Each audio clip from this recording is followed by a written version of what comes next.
वृंदारण्यम सपदरमणम प्राविशदगेतकीर्तिः श्रीनारायणाय पुराण पुरुषोत्तमाय नमो नमः। ध्यानमस्ते अक्षरपदवाणी समर्पयामि पूजयामि। आप वहाँ छोड़ दीजिए, माता जी आप यहाँ छोड़ दीजिए। श्रीनारायणाय नमो नमः।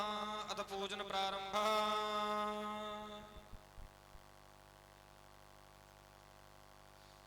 ओम पाद्योपाद्यम हस्त्योर्घ्यं मुखे शुद्धाचमनीयं सर्वांगे स्नानीयं जलम समर्पयामि। श्रीनारायणाय पुराण पुरुषोत्तमाय नमो नमः। श्रीनारायणाय नमो नमः।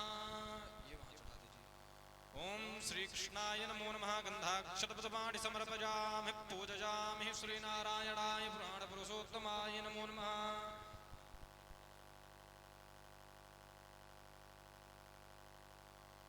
ओम माल्यादीनि सुगंधीनि मालत्यादीनि वय प्रभो मया हृतानि पुष्पाणि पूजार्थं प्रतिगृह्यताम्।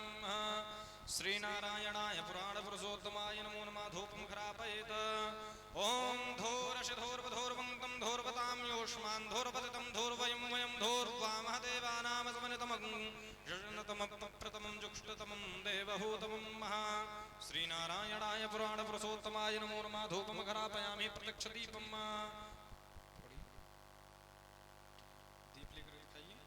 ओम चंद्रमा मनसो जातचक्षुः सूर्यो वजायत श्रोत्राद् वायुश्च प्राणश्च मुखाद् निरजायत। श्रीनारायणाय पुराण पुरुषोत्तमाय नमो नमः।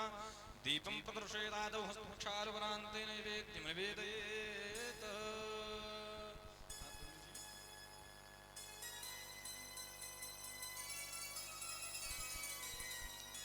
ओम नाभ्यायाशेदन्तरिक्षगुं शीर्ष्णोऽधोः समवर्तत। पृथिव्यां भूमर्दिजः स्त्रोत्रा तथा लोकान् अकल्पयन्नः। त्वदीयमवस्तु गोविन्द तुभ्यमेव समर्पयेत्। गृहाण सुमुखो भूत्वा प्रसीद परमेश्वर। नारायणाय प्राण पुरुषोत्तमाय नमो नमः।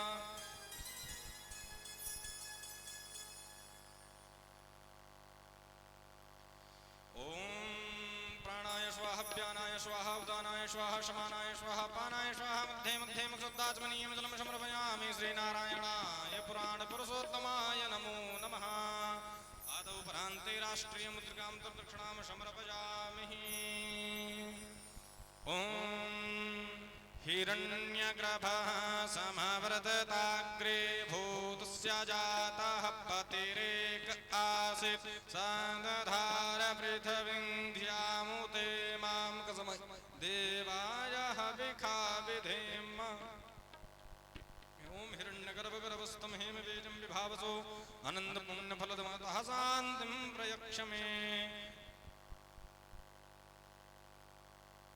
श्रीनारायणाय पुराण पुरुषोत्तमाय नमो नमः।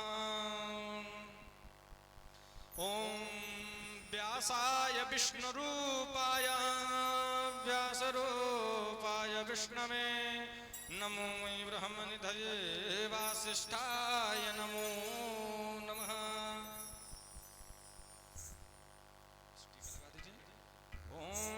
याश्वानुभावमखिलं श्रुतिसारमेकम् अध्यात्मदेवमदितिर्षतां तमोन्दम्। संसारिणां करुणयाः पुराणगुह्यां तं व्यासशोनमुपयामि गुरुं मुनीनां। श्रीगुरुदेव चरणकमलेभ्यो नमो नमः।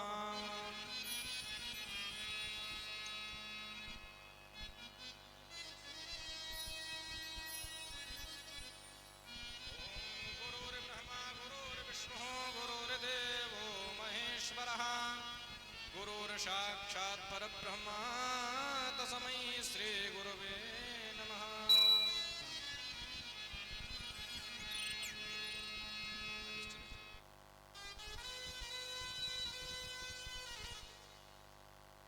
ओम श्री कृष्णाय नमो नमः। विप्रप्रसादात् धरणीधरोऽहम् विप्रप्रसादात् कमलावरोहम् विप्रप्रसादात् अजिताजितोऽहम् विप्रप्रसादात् मम नाम राम दैवाधीनं जगत् सर्वं मन्त्राधीनश्च देवता ते मन्त्राः ब्राह्मणाधीनां तस्माद् ब्राह्मण देवता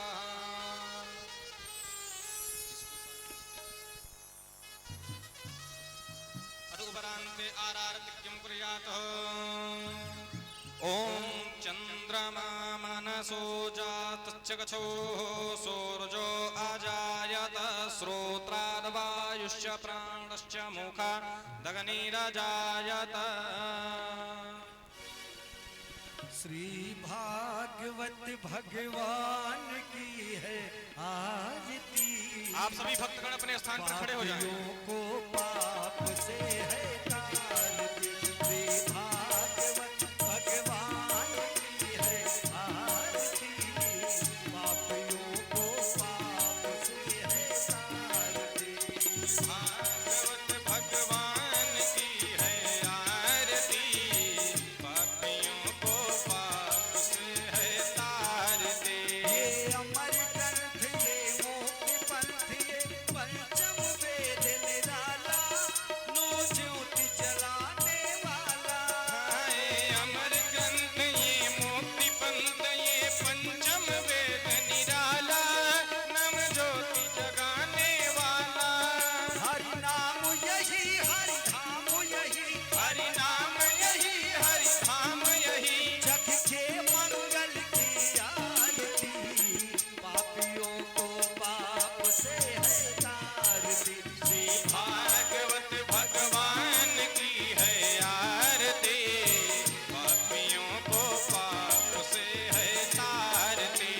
भागवत भगवान की है आरती। पापियों को पाप से है तारती। ये शांति गीत पावन मुनि पापों को मिटाने वाला हरि दर्श कराने वाला। ये शांति गीत पावन पुनीत पापों को मिटाने वाला हरि दर्श कराने वाला। करनी ये दुख हरनी ये सुख करनी ये दुख हरनी ये सुख करनी ये दुख हरनी। ये सुख करनी ये दुख हरनी। माँ की आरती। पापियों को पाप से है तारती। श्री भागवत भगवान की है आरती पापियों को पाप से है तारती। ये मधुर बोल भगवंत को सतमार्ग बताने वाला बिगड़ी को बनाने वाला। ये मधुर बोल जगबंद बोल शनि मार्ग दिखाने वाला बिगड़ी को बनाने वाला। हरि नाम यही घनश्याम यही हरि नाम यही घनश्याम यही प्रभु की महिमा की आरती। पापियों को पाप से है तारती। श्री भागवत भगवान की है आरती पापियों को पाप से है तारती। भागवत भगवान की है आरती।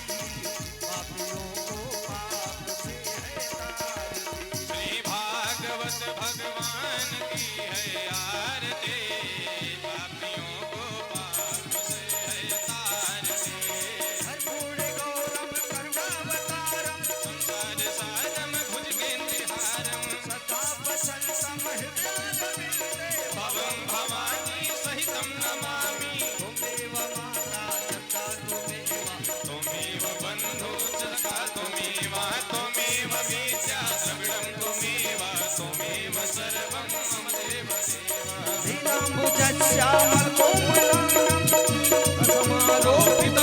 भागं पाणौ महासायक चारु चापं नमामि रामं रघुवंशनाथं मनोजवम मारुतुल्य वेगं जितेन्द्रियं बुद्धिमतं वरिष्ठं वातात्मजं वानरयूथमुख्यं तं शरणं प्रपद्ये।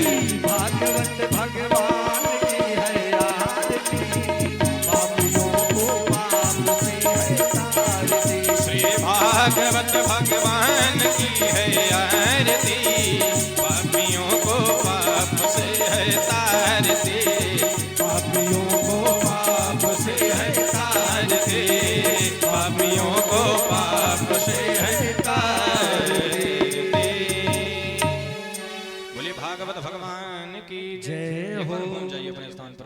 ओम यानि कानि च पापानि जन्मान्तर्गतानि जातानि सर्वाणि सन्तो प्रदक्षिणां पदे पदे जलेन शीतलीकरणं मारार्तिकं प्रदर्शयितयादौ हस्ते अक्षरपुष्पाणि कृत्वा पुष्पाञ्जलिं कुर्यात्।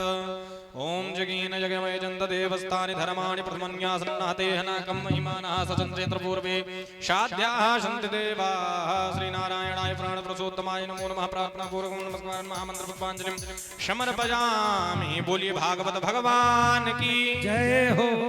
श्री यज्ञ पुरुष भगवान की जय हो। स्वामी परमहंस महाराज की जय हो। व्यास जी महाराज की जय हो। सभी भक्तों की जय हो। जय जय श्री राधे श्याम। आप सभी भक्तगण अपने स्थान पर बैठ जाएं और श्रीमद् भागवत कथा को पान करके अपने अपने जीवन को कृतार्थ करें, धन्य मनाएं। जय श्री राधे, जय श्री श्याम।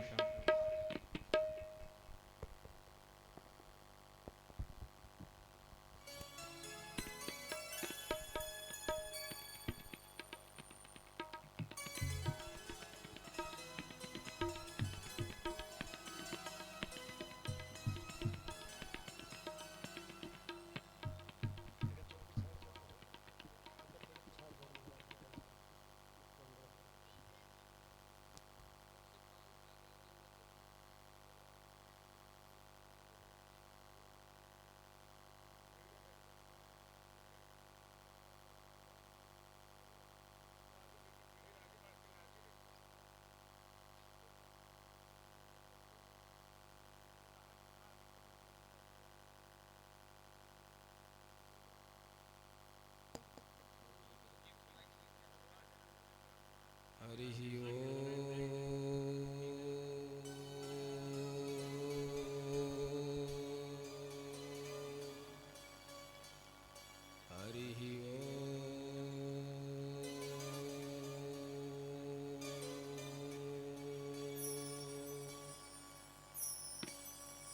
गुरुर्ब्रह्मा गुरुर्विष्णु गुरुर्देवो महेश्वरः गुरुः साक्षात् परब्रह्मा तस्मै श्री गुरुवे नमः।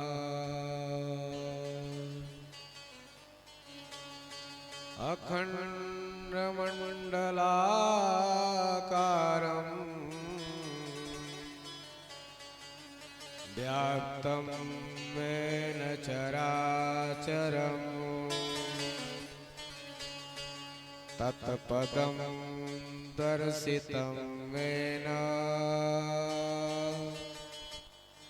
तस्मै श्री गुरुवे नमः।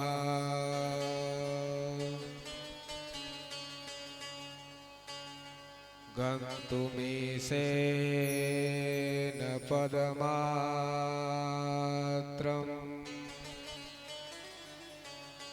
लङ्घनीयो महान् गिरिः स्वामिनः पदकारुण्यम्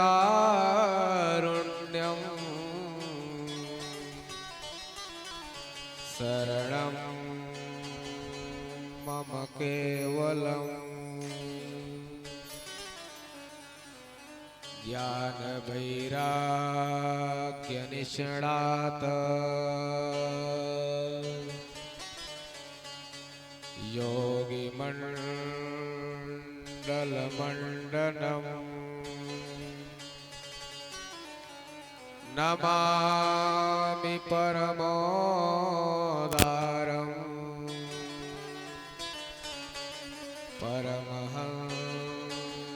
सयतीश्वरम् लंबोदरं परमसुन्दरमेकदन्तं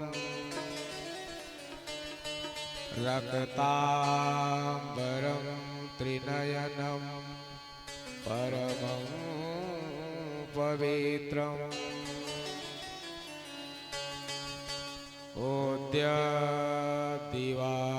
दिवाकरनिभो ज्वलकान्तिकान्तम्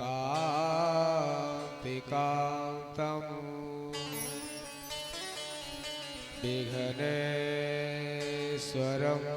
सकलविघ्नहरं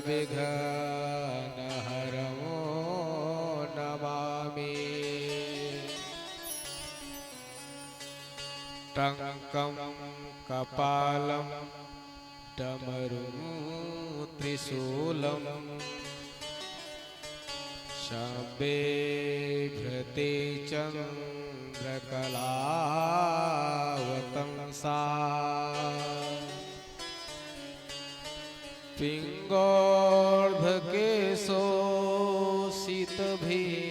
पिङ्गोर्ध्वकेशोषितभीमद्रष्टा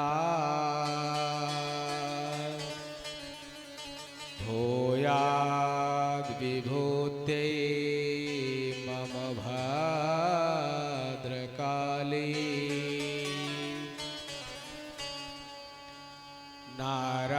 नारायणं नमस्कृत्य नरं चैव नरोत्तमं देवीं सरस्वतीं व्यासं ततो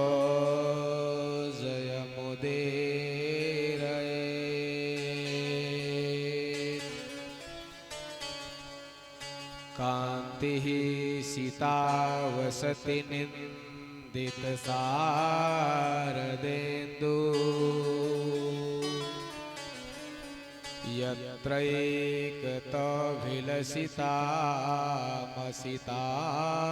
यत्रैकतभिलसितामसिताङ्गशोभा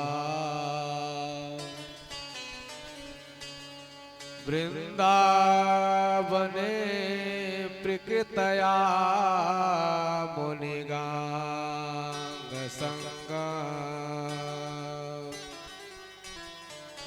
श्रीराधा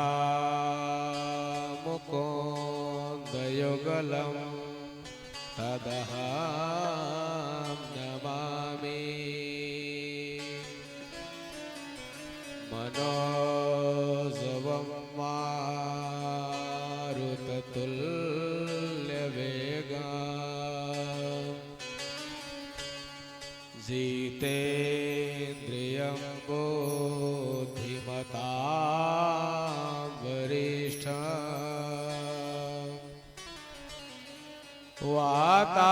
वातात्मजं वानरयोऽथ मुख्यम्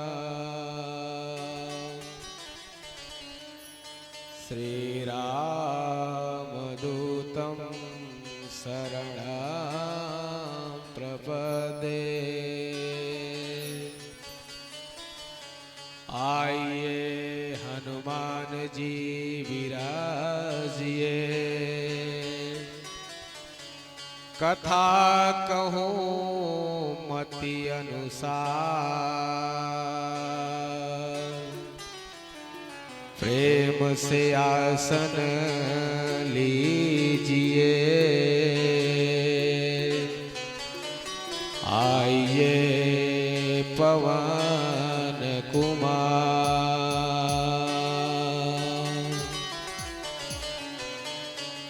राधे तू बड़ भागिनी कवन तपस्या की तीन लोक तारण तरण सो तेरे आधी जाकी कृपा शुक ज्ञानी भये अरु ज्ञानी ध्यानी भये त्रिपुरारी। जाकी कृपा शुक ज्ञानी भये अरु ज्ञानी ध्यानी भये त्रिपुरारी। जाकी कृपा से त्रैलोक धनी जो कहावत है ब्रज चंद बिहारी। जाकी कृपा से त्रैलोक धनी जो कहावत है ब्रज चंद बिहारी। कारज मेरो करेंगी सोई कारज मेरो करेंगी सोई श्री कृष्ण प्रिया वृष भानु दुलारी। श्री श्याम प्रिया वृष भानु दुलारी। बोलिए भागवत भगवान की जय हो। सप्ताह ज्ञान यज्ञ की जय हो। गणेश भगवान की जय हो। सद्गुरुदेव भगवान की जय हो। स्वामी परमहंस महाराज की जय हो। सत्य सनातन धर्म की जय हो।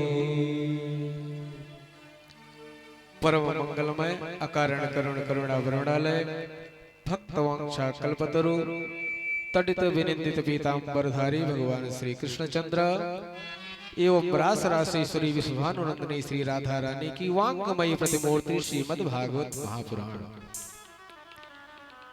एवं दूरस्थ समीपस्थ आए हुए सभी सुधी श्रोता महानुभाव मंचस्थ मनीषीगण परीक्षित के रूप में विराजमान श्रीमान चंद्र प्रकाश दुबे जी सपत्नी सपरिवार सहित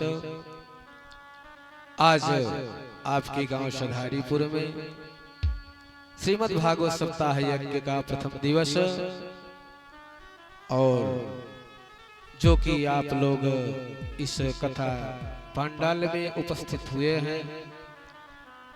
आइए जैसे आदिकाल से चली आ रही एक मंजुल परंपरा कुछ कहने और सुनने से पहले 2 बार भगवान नाम संकीर्तन तदुपरांत कथा रूपी मंदाकिनी में अवगाहन।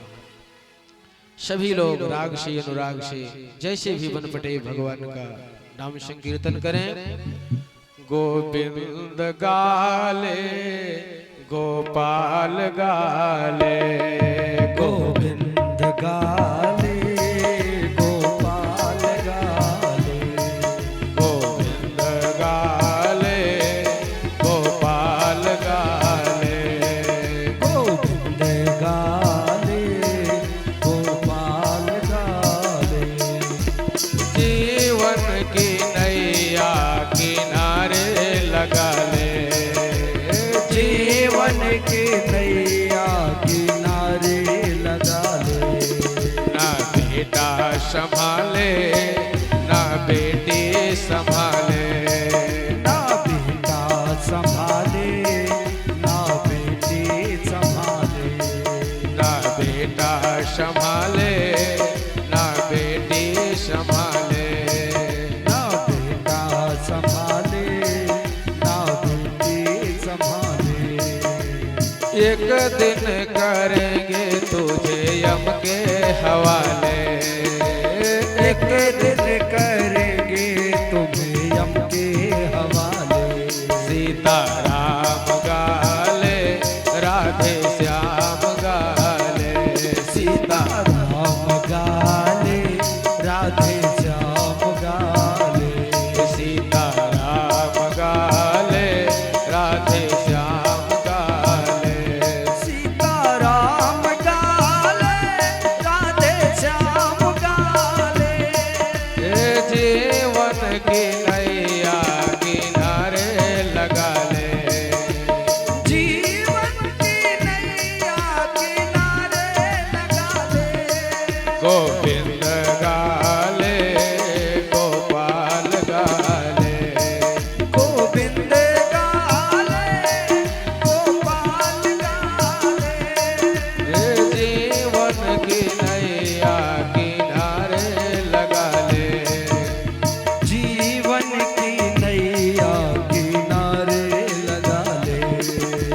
दुनिया के रिश्ते हैं सबसे निराले, दुनिया के रिश्ते हैं सबसे निराले। बाहर से उजले अंदर से काले, बाहर से उजले हैं अंदर से काले। सीता राम गाले राधे श्याम गाले, सीता राम गाले राधे श्याम गाले। ये जीवन की नैया किनारे लगा ले, जीवन की नैया किनारे लगा ले। गोविंद गाले गोपाल गाले, गोविंद गाले गोपाल गाले। ये जीवन की नैया किनारे लगा ले, जीवन की नैया किनारे लगा ले। गोविंद गाले गोपाल गाले, गोविंद गाले गोपाल गाले। गोविंद गाले गोपाल गाले। गोपाल गाले गोपाल गाले। बोले भागवत भगवान की जय हो। सद्गुरुदेव भगवान की जय हो। स्वामी परमहंस महाराज की।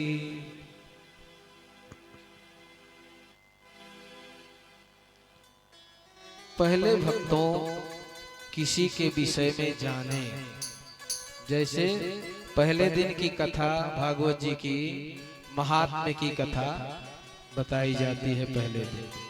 तो महात्मा का मतलब है पहले किसी के विषय में हम जाने। अब जब जानेंगे तो मानेंगे, अब मानेंगे तो प्रीति स्वतः बढ़ जाएगी। जैसे देखा जाए तो हम किसी यात्रा में अगर जा रहे हैं और कोई साथ में हमारे यात्रा कर रहा है, पर जब तक हम उससे कुछ वार्तालाप नहीं करेंगे तब तक हम उसके विषय में जान नहीं पाएंगे। जब वार्तालाप करेंगे, जान जाएंगे, परिचय हो जाएगी एक दूसरे से, तो प्रीति स्वतः हो जाएगी। और वही व्यक्ति जब आगे उतर जाएगा, उसका स्टेशन आ जाएगा, तो शायद हम उसको बार बार याद करेंगे। बहुत अच्छा व्यक्ति था, उतर गया, बाकी यात्रा बड़ी सुगमता से कट गई। इसलिए पहले किसी के विषय में जाने, जब जानेंगे तो मानेंगे, मानेंगे तो प्रीति बढ़ जाएगी। तो भागवत के महात्म्य का पहला श्लोक है, सच्चिदानंद रूपाय विश्वोत्पत्त्यादि हेतवे तापत्रय विनाशाय श्री कृष्णाय वयं नमः। सच्चिदानंद रूपाय, भगवान का स्वरूप कैसा है, हमारे श्याम सुंदर का स्वरूप कैसा है। तो हमारे श्याम सुंदर अर्थात नारायण सत्य स्वरूप है। सत्य स्वरूप परमात्मा का है। भगवान का कौन स्वरूप है? सत्य स्वरूप है। और हम जीवन में अगर सत्य को धारण करके चलें तो हम समझिए परमात्मा की भक्ति कर रहे हैं, परमात्मा के निकट हैं। जीवन में सत्य को धारण करना चाहिए। सत्य स्वरूप परमात्मा का है। उसके बाद चिद अर्थात चेतन, परमात्मा चैतन्य स्वरूप है। परमात्मा चेतन स्वरूप है। अब वही मूर्ति शिल्पकार के यहाँ पड़ी है, तो पत्थर की मूर्ति है, उस पर हम मत्था नहीं टेकते हैं। हम अपने सर को नहीं झुकाते हैं, लेकिन वही मूर्ति जब चल करके किसी मंदिर में आ जाती है, प्राण प्रतिष्ठित हो जाती है, उसी मंदिर में हम जाते हैं और अपने सर को झुकाते हैं, अपनी मन्नतें मांगते हैं और प्रभु की कृपा से हमारी मन्नतें पूर्ण होती हैं। इसलिए वो परमात्मा चेतन स्वरूप है। ईश्वर यंस जीवय विनाशी चेतनय मल सहज सुख राशि। ईश्वर अंश जीवय विनाशी चेतनय मल सहज सुख राशि।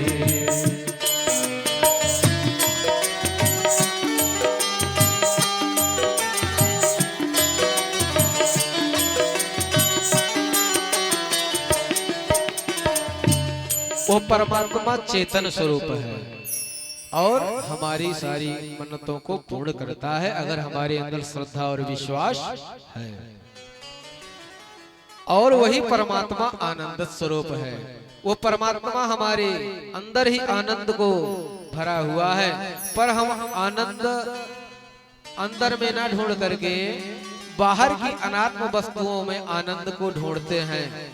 और जितना हम सुखी होना चाहते हैं, जितना भागम भाग करते हैं, उतना ही दुख के दलदल में फंसते चले जाते हैं। इसलिए परमात्मा आनंद स्वरूप है। हमारे अंदर ही परमात्मा आनंद को भर दिया है, पर उस आनंद को हम लोग नहीं प्राप्त करना चाहते, बल्कि बाहर की वस्तुओं में आनंद को ढूंढते हैं। इसलिए बाहर की वस्तुओं में आनंद नहीं है, आनंद तो अंदर ही है। जो आनंद सिंधु सुख राशि, जो आनंद सिंधु सुख राशि, सी करते त्रैलोक सुपासी।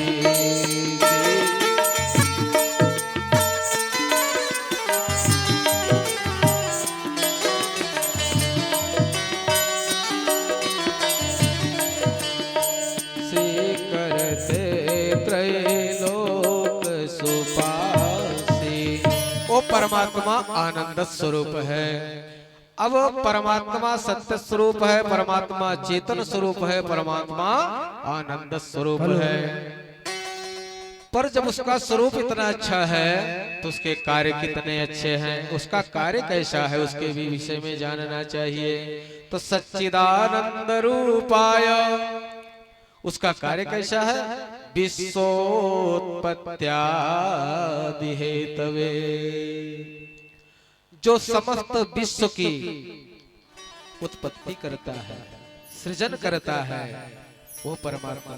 उसका कितना अच्छा कार्य है, समस्त विश्व का सृजन करता है। और उसके बाद वही परमात्मा पालन भी करता है, और वही परमात्मा समय आने पर संहार भी करता है। तो विश्वोत्पत्त्यादि हेतवे तापत्रय विनाशाय,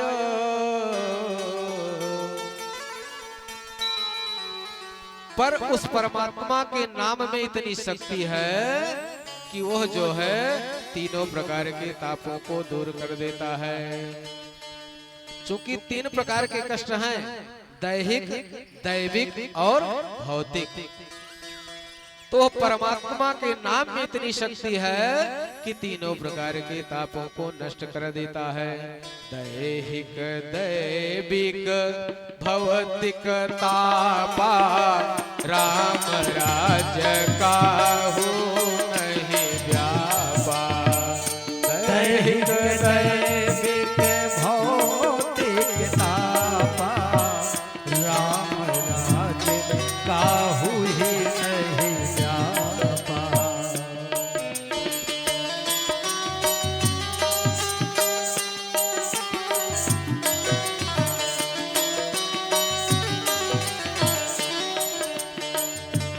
उस परमात्मा के नाम में इतनी शक्ति है कि तीनों प्रकार के ताप नष्ट हो जाते हैं जीव के।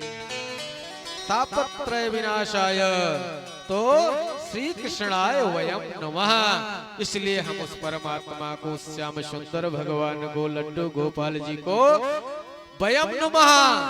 अहम आवाम वयम, अहम माने मैं, आवाम माने हम दोनों, वयम माने हम सब। तो हम सब मिल करके उस परमात्मा को प्रणाम करते हैं। बोलिए श्री कृष्णचंद्र भगवान की जय हो।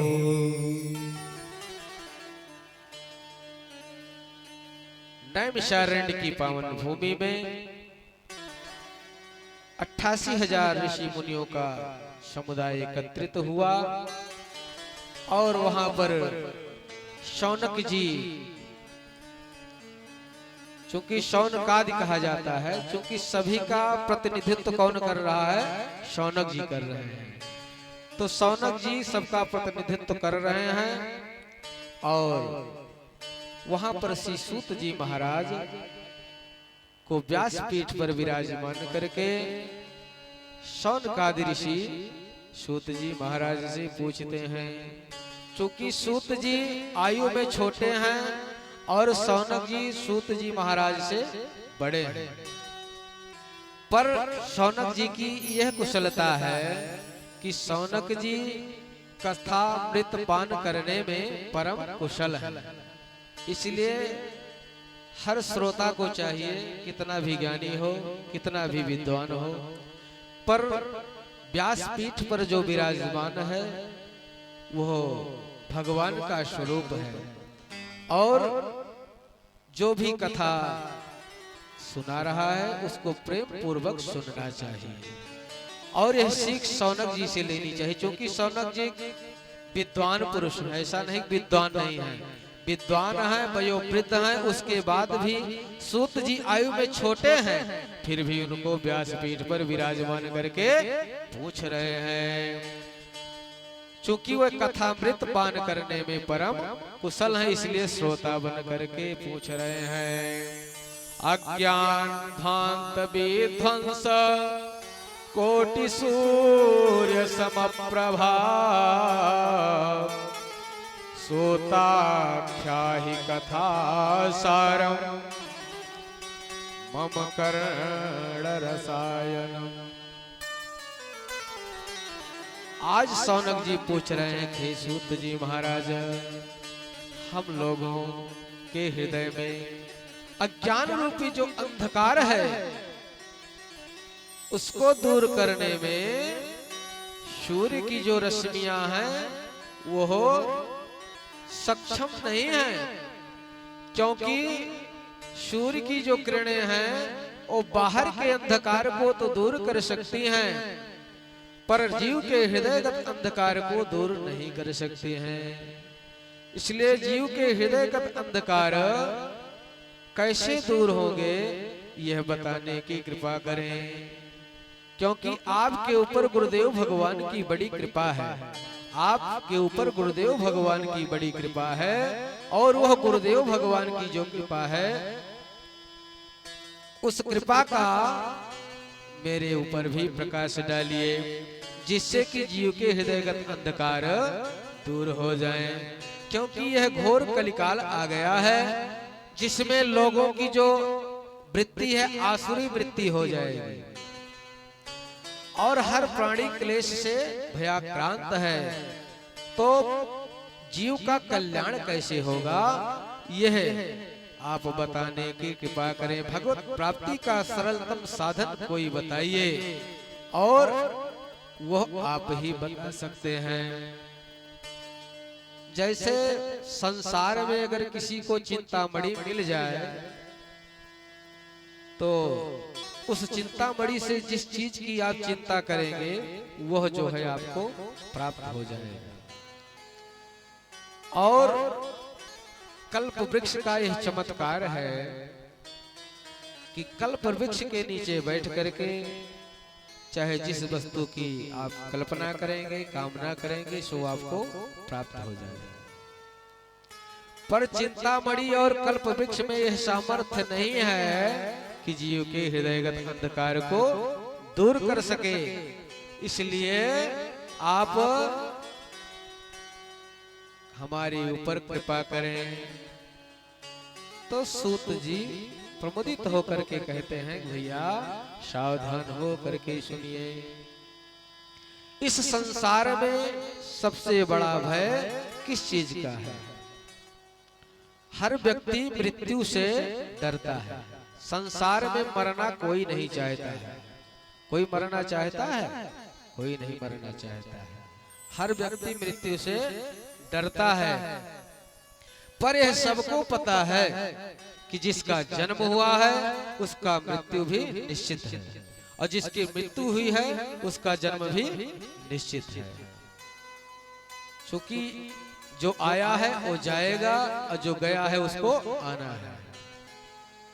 इसलिए लेकिन फिर भी लोग जो है मृत्यु से डरते हैं, और उनको पता है कि काल व्याल मुख ग्रास त्रास निर्णास हेतवे श्रीमद् भागवतं शास्त्रम कलौ कीरेण भासितम। क्योंकि यह सब जान रहे हैं कि काल रूपी व्याल कब अपना ग्रास बना ले इसका कोई पता नहीं है।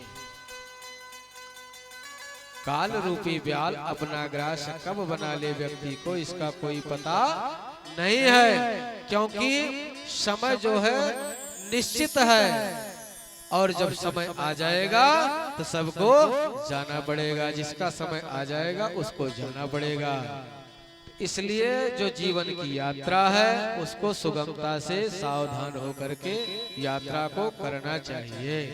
पर हर व्यक्ति मृत्यु से डरता है, जो कि पता है कि अगर जन्म हुआ है तो मृत्यु होगी, और मृत्यु हुआ है तो जन्म भी होगा।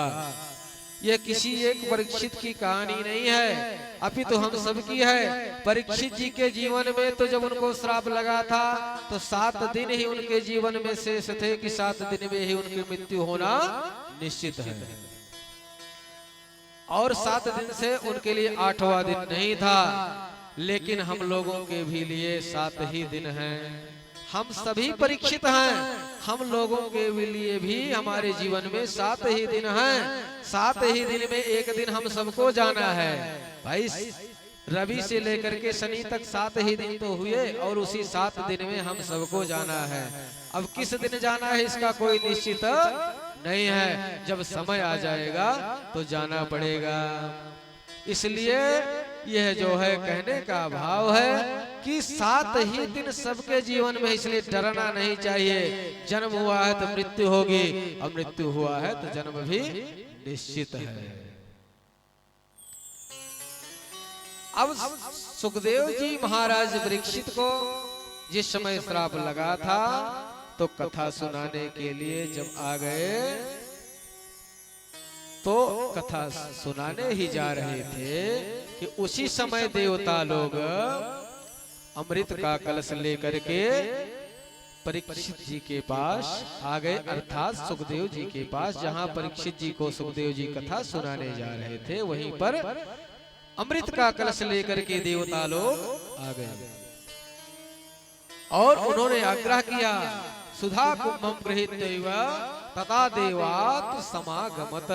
देवता लोग आकर के आग्रह किए कि हे शुकाचार्य जी, आप जो है जो ये कथामृत श्री परीक्षित जी को सुनाने जा रहे हैं वह कथामृत हम लोगों को सुना दीजिए, और ये जो अमृत हम लेकर के आए हैं इसको परीक्षित जी को पिला दीजिए, जिससे परीक्षित जी अमर हो जाएं, अमृत को प्राप्त हो जाए। आज सुखदेव जी विचार करते हैं कि देवता लोग इतने कब से परमार्थी हो गए, क्योंकि देवता लोग तो बड़े स्वार्थी हैं, अपना कार्य करने में बड़े कुशल हैं।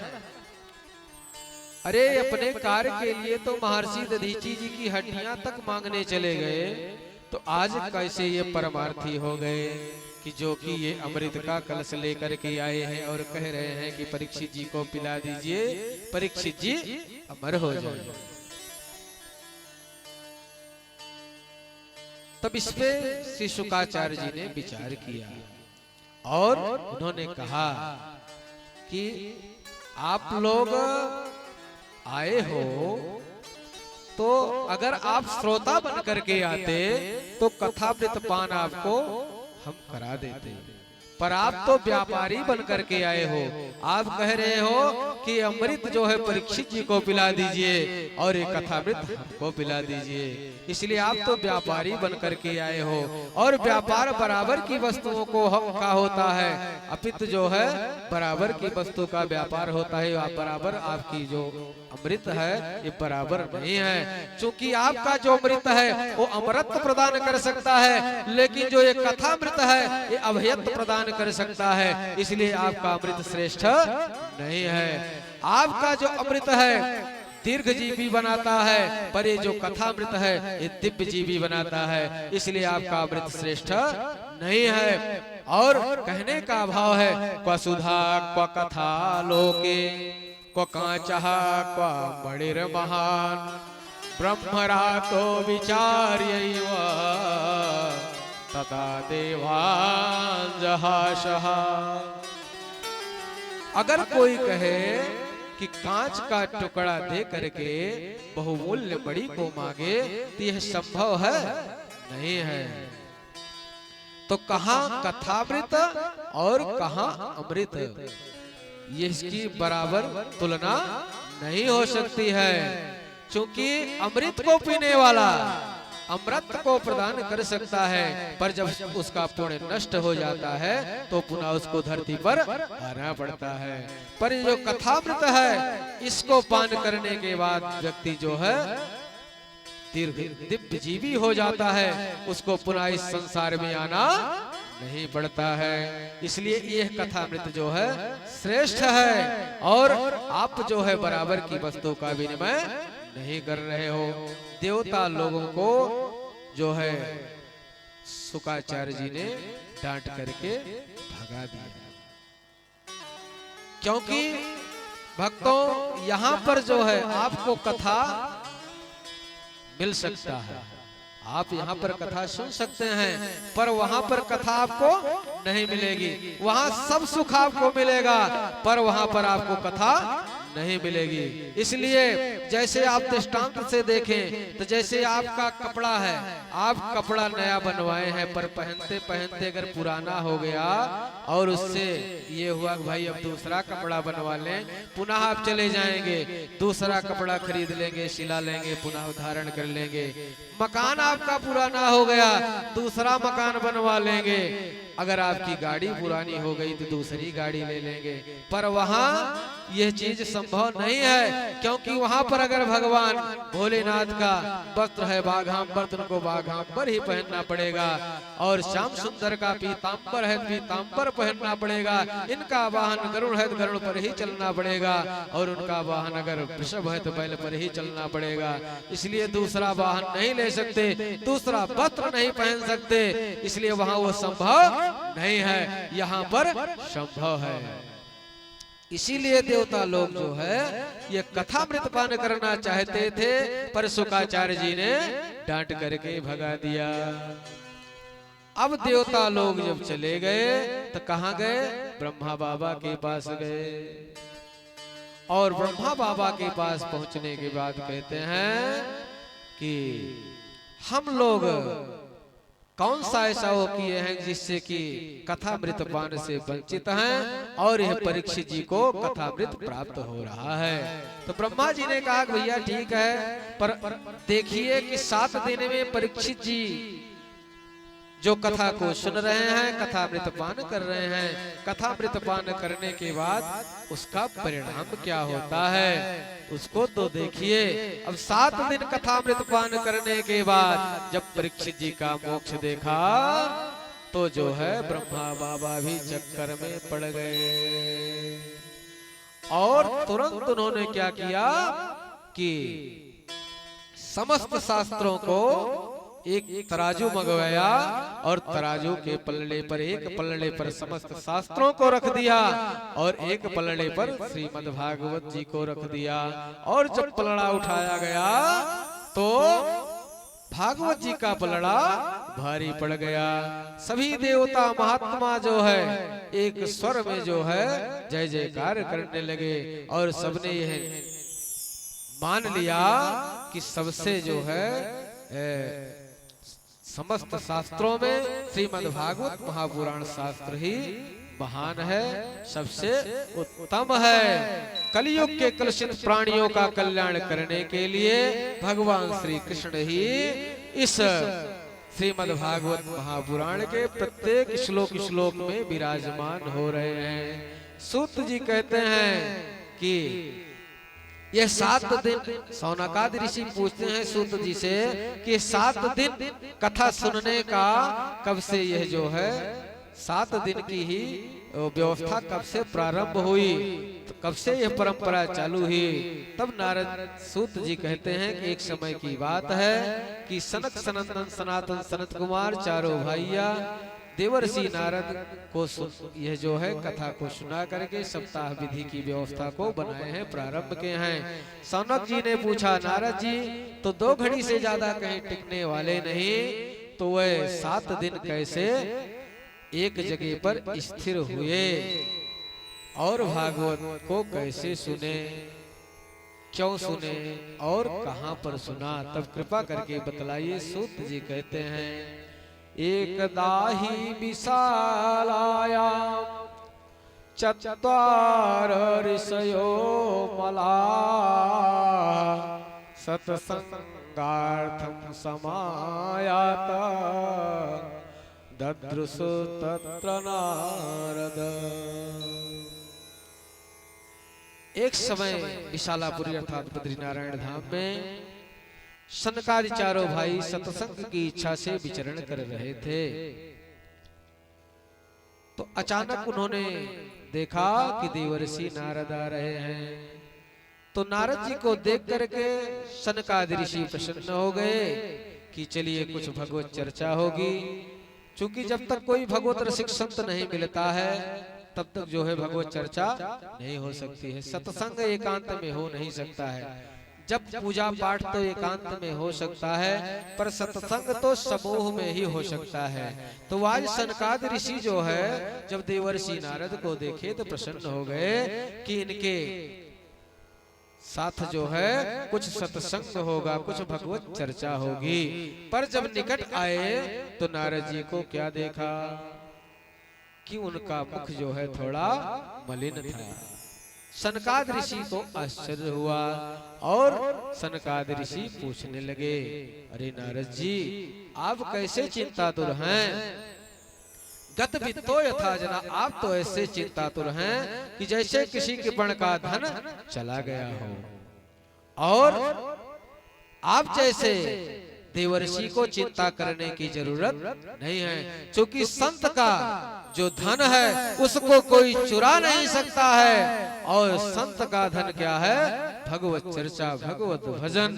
तो संतों का जो धन है उसको कोई चुरा नहीं सकता है। तो आप तो ऐसे चिंतित हैं कि जैसे किसी के पण का धन चला गया हो या किसी ब्राह्मण की वित्ती का आपने हरण कर लिया हो। तो ऐसे चिंतातुर आपको नहीं होना चाहिए। आज वही नारद जी को कह रहे हैं कि आप क्यों चिंतातुर हैं?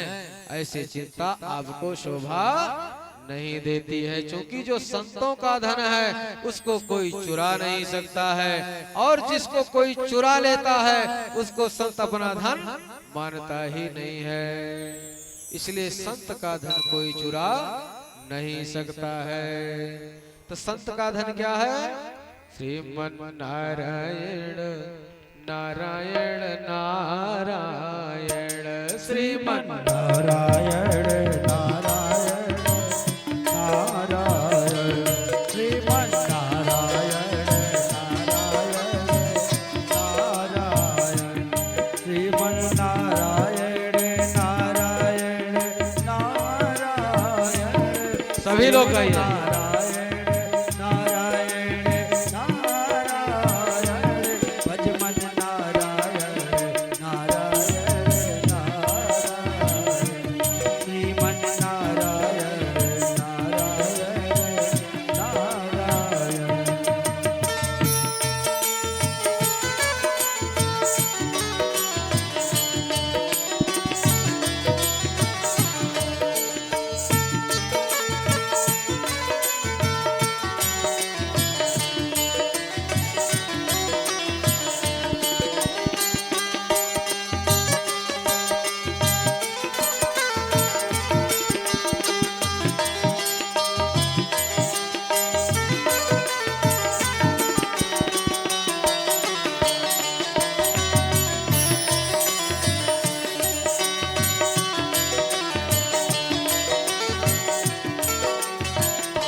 आज सनकादि महात्मा पूछते हैं कि नारद जी आप ऐसे चिंतातुर क्यों हैं? नोचितम बद कारणम, आप अपने चिंता का कारण बताओ। तब नारद जी सनकाद ऋषि को प्रणाम करके कहते हैं कि अगर आप हमारी समस्या को पूछ रहे हैं तो मैं अपनी समस्या को आपको सुनाता हूँ, आप सुनिए प्रेम से। मैं इस संसार में यत्र तत्र सर्वत्र घूमा और मुझे कहीं भी शांति नहीं मिली। मैंने सोचा तीर्थों में भ्रमण करें, वहां देखें, तो वहां भी हमने क्या देखा? पाखंड निरतः संतः, वहां भी जो है पाखंडियों का जमावड़ा है तीर्थों में भी। फिर मैंने सोचा कि संतों के यहाँ देख लें, संतों की क्या स्थिति है। तो जब संतों के यहाँ मैंने देखा तो वहां क्या देखा कि संत जितना वैभवशाली है उतना ही महान माना जा रहा है, और पहले के संत जितना विरक्त होते थे उतने ही महान माने जाते थे। पर आज के संत जितने वैभवशाली हैं, वैभव संपन्न हैं, वही महान माने जा रहे हैं। तो वहां भी हमको शांति नहीं मिली। तब हमने सोचा गृहस्थों के यहाँ देखा जाए। जब गृहस्थों के यहाँ मैंने देखा तो वहां क्या देखा? बड़ा ही आश्चर्य था। तरुणी प्रभुतागे शाल को बुद्धिदायक कन्या विक्रयणो लोभात् दंपतीनां च कलकनम। गृहस्थों के यहाँ यह समस्या है। मैंने देखा कि तरुणी प्रभुता गे, गृहस्थों के यहाँ देवियों का ही चलावा है। पत्नी जो कहती है पति वही करता है, अभी तो अपने मन से कोई कार्य नहीं करता है। तरुणी प्रभुता गे है, श्याल को बुद्धिदायक, और अगर कोई महान कार्य करना हो तो अपने भाई बंधु से सलाह नहीं लेनी है, अपने माता पिता से सलाह नहीं लेनी है, अपितु ससुराल से साले साहब को बुलाया जाता है। और साले साहब जो सलाह देते हैं वही मेन सलाहकार होते हैं। तो किसी भक्त ने कहा भाई अगर साले साहब बुद्धिमान है तो सलाह लेना तो उचित है। तो सूत जी कहते हैं भाई सलाह तो लेना उचित है, पर उसके बाद भी कन्या विक्रयणो लोभा, बेटा बेटी का क्रय विक्रय हो रहा है। पहले संबंध होते थे, अब संबंध नहीं हो रहे हैं, अपितु सौदे हो रहे हैं। दहेज रूपी ये जहर इतने पराकाष्ठा को पहुंच गया है कि जिसका कारण यह है कि अच्छी अच्छी बेटियां गलत घरों में पड़ जा रही हैं और जो उल्टा बेटियां हैं अच्छे घरों में पड़ जा रही हैं, जिससे जीवन नारकीय हो जा रहा है। इसके बाद भी दंपति नाम चकलकनम, आए दिन पति पत्नी में महाभारत हो रहा है, झगड़ा हो रहा है। इतना होने के बाद जब गृहस्थों के यहां हमने यह दशा देखा तब हमने सोचा कि श्रीधाम वृंदावन में चले, जहां पर कि हमारे प्रभु अपनी लीला संवरण करके गोलोक धाम को चले गए हैं। वृंदावन की क्या दशा है वहां देखें। तो जब वृंदावन में आया तो वहां हमने क्या देखा? तत्राश्चर्यं मया दृष्ट श्रूयतां तन्मुनीश्वरा, एका तु तरुणी सत्र शरणाखिन्न मानसा। मैंने देखा कि एक युवती, एक स्त्री खिन्न मना बैठी हुई है और आंखों से अश्रुपात कर रही है। उसके सामने दो वृद्ध अचेतन अवस्था में पड़े हैं और आसपास देवियों का समुदाय है जो कि उनको पंखा कर रही हैं और उनको समझा रही हैं। जब मैंने यह दृश्य देखा कि वो युवती रो रही है तो एक बार तो इच्छा हुई उसके पास हमको चलना चाहिए, उसके दुख का कारण पूछना चाहिए। पर मैंने विचार किया कि माताओं का स्वरूप है कि एक क्षण में ये रोने लगती हैं, एक क्षण में हंसने लगती हैं, एक क्षण में क्रुद्ध हो जाती हैं। इसलिए देवियों का ही समुदाय है, यहाँ चलना हमारा ठीक नहीं है, क्योंकि पुरुष वर्ग में हम अकेले हैं, इसलिए वहाँ जाना ठीक नहीं है। तो मैं वहाँ नहीं गया, अपितु आगे बढ़ गया। पर जब उस युवती ने हमको देखा तो उसने तुरंत आवाज लगाई, भो भो साधो क्षणम तिष्ठ मच्चिंतामपि नाशय दर्शनम तव लोकस्य सर्वथा घरं परम। हे साधो, हे महात्मा, एक क्षण के लिए आप रुक जाओ, क्योंकि आप जैसे संतों का दर्शन ही कल्याण कर देता है। इसलिए आप एक क्षण के लिए रुक जाओ और हमारा दुख दूर कर दीजिए, क्योंकि आप जैसे संत का दर्शन नहीं होता है, और जब संत का दर्शन हो जाता है तो सारे विघ्नों का विनाश भी हो जाता है। तो आप रुक जाइए और हमारे दुख को दूर कीजिए।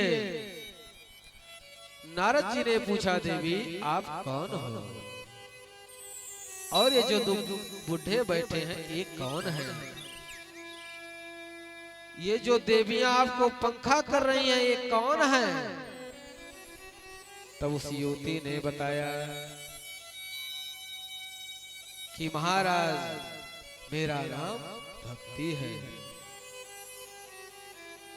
और ये जो दोनों बुढ़े अचेतन अवस्था में पड़े हैं ये हमारे दोनों पुत्र हैं, ज्ञान और वैराग्य।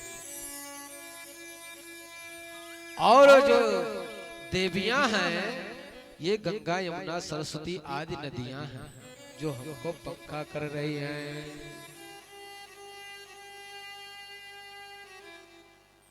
और अगर आप दुख का कारण पूछ रहे हैं तो दुख का कारण तो यही है कि माँ युवती है और तो पुत्र जो है वृद्धत्व को प्राप्त हो गए हैं, अचेतन अवस्था में पड़े हैं। तो इससे बड़ा दुख का कारण और क्या हो सकता है? इससे बड़ा दुख और कुछ नहीं हो सकता है, क्योंकि संसार में 6 दुख हैं और 6 ही सुख हैं।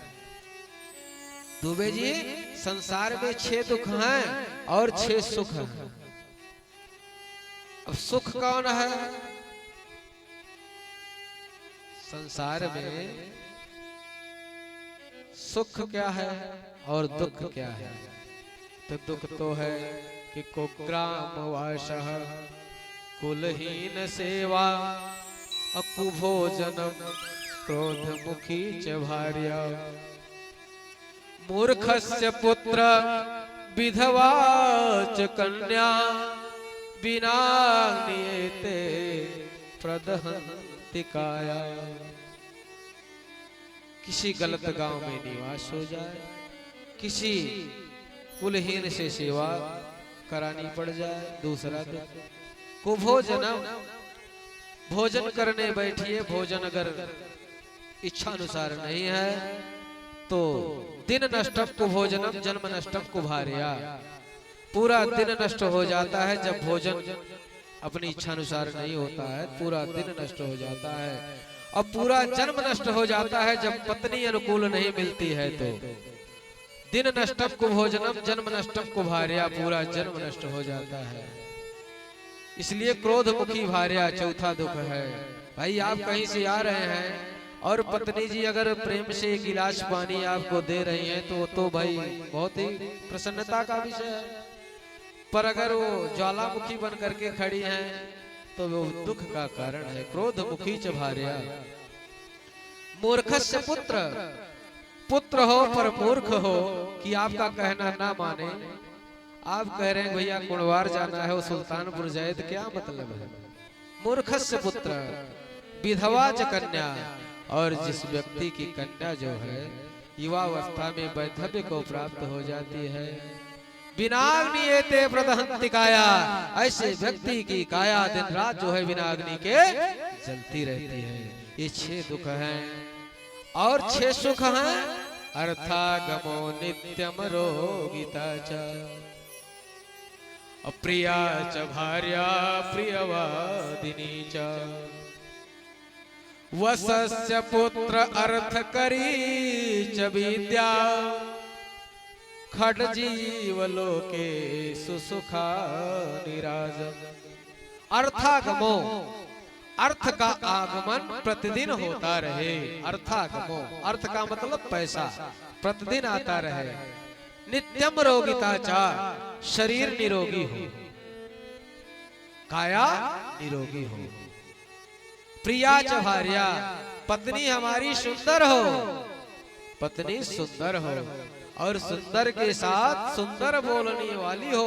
प्रियवादिनी चा, प्रिय बोलने वाली हो। चौथा सुख है। वसस्य पुत्र, पुत्र जो हो आज्ञाकारी हो। वसस्य पुत्र अर्थ करी च विद्या, और जो शिक्षा ग्रहण की जाए उसके द्वारा अर्थोपार्जन हो। सठ जीव लेके सुखा निराजन, यही 6 सुख संसार में है। 6 सुख और 6 दुख हैं। जो इस 6 सुख को इस मृत्यु लोक में भोग कर रहा है तो व्यक्ति समझिए कि बहुत ही भाग्यशाली है। उसको वैकुंठ का सुख यहीं पर प्राप्त हो रहा है। आज वही युवती कह रही है कि मेरे दुख का अगर कारण आप पूछ रहे हैं तो दुख का कारण यही है कि माँ युवती है और पुत्र जो है वृद्धत्व को प्राप्त हो गए हैं। इसलिए जो है यह बड़े ही दुख की बात है।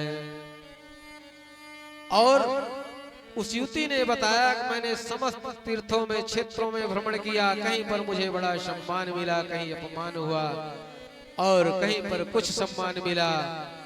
पर मैं जब विचार करके सीधा वृंदावन में आई, मैंने सोचा कि यहाँ पर हमारे प्रभु लीला संवरण करके अपनी धाम को चले गए हैं, वहां पर चल करके देखें क्या स्थिति है। तो मैं जब यहाँ पर आई तो मैंने यहाँ पर तो मैं तो युवती हो गई, पर मेरे ये जो पुत्र हैं ये अचेत हो गए, अर्थात वृद्धत्व को प्राप्त हो गए। और अगर ऐसा ही रहा तो मैं यहाँ वृंदावन को भी छोड़ करके कहीं अन्यत्र चली जाऊंगी। जब ऐसा कहा भक्ति महारानी ने तो नारद जी ने कहा, माँ आप ऐसा मत करो, क्योंकि यह वृंदावन की भूमि है और अगर आपको यहाँ पर इतना सम्मान मिल रहा है तो आप जो है इस वृंदावन धाम को छोड़ करके कहीं मत जाइए, क्योंकि ये वृंदावन धाम धन्य है जहां पर आपको इतना सम्मान मिल रहा है। और ये ब्रज भूमि धन्य है जहां पर इतना आपको सम्मान मिल रहा है। और अब तो घोर कलिकाल आ गया है। कलिकाल में सबकी वृत्ति आसुरी हो जाएगी, भक्षा भक्ष हो जाएंगे, खाने पीने का कोई विचार नहीं रहेगा। तो उसके बाद भी अगर आपको इतना सम्मान यहाँ वृंदावन में मिल रहा है तो ब्रजभूमि धन्य है। तब भक्ति महारानी पूछती हैं कि देवर्षि ये बताइए कि अगर कलिकाल इतना दुष्ट है तो इस कलियुग को महाराज परीक्षित ने अपने राज्य में रहने के लिए शरण क्यों दे दी। इसको क्यों शरण दी। आज नारद जी वही बताते हैं कि एक समय की बात है जब गोविंद अपनी लीला संपन्न करके परम धाम चले गए, उसी दिन कलयुग जो है अपना पैर जमाना प्रारंभ कर दिया। और महाराज परीक्षित जब इसे मारने को उद्यत हुए तो दीनवत शरणम गतः, ये दीनहीन बन के महाराज परीक्षित के शरण में चला गया और कहे शरण प्रभु राखी हैं सब अपराध विसार, शरण में आए हुए की रक्षा करना चाहिए। सो महाराज परीक्षित ने इसको रहने के लिए स्थान दे दिया। महाराज परीक्षित ने इसको छोड़ दिया क्योंकि इस कलयुग का एक तमाम दुर्गुण होने के साथ साथ एक इसमें बहुत अच्छा गुण है। यत फलम नास्ति तपसा न योगेन समाधिना तत्फलम लभते सम्यक् कलौ केशव कीर्तना। जो अन्य योगों में योग जब पूजा समाधि पाठ करने से नहीं प्राप्त होता था, वो इस कलयुग में केवल भगवान नाम संकीर्तन से प्राप्त हो जाएगा। इसीलिए जो है महाराज परीक्षित को कलयुग ने रहने के लिए स्थान दे दिया। कलयुग केवल हरि गुण गाहा, कलयुग केवल हरि गुण गाहा, गावत नर पार वही भवता, गावत नर पार वही भवता। कलयुग केवल हरि गुण गाहा, हरि गुण गाहा, गावत नर पार वही भवता, गावत नर पार वही भवता, गावत नर पार वही भवता। बोलिए भक्त वत्सल भगवान की जय हो। वही आज देवर्षि नारद बता रहे हैं कि माँ जो अन्य युगों में फल प्राप्त नहीं होता था, वह फल कलयुग में केवल भगवान नाम संकीर्तन से प्राप्त हो जाता है। तो यही एकमात्र गुण था जिससे महाराज परीक्षित ने इसको स्थान दे दिया और इसको छोड़ दिया। सुखदेव जैसे निष्काम परमहंसों का यह परम धन है श्रीमद् भागवत।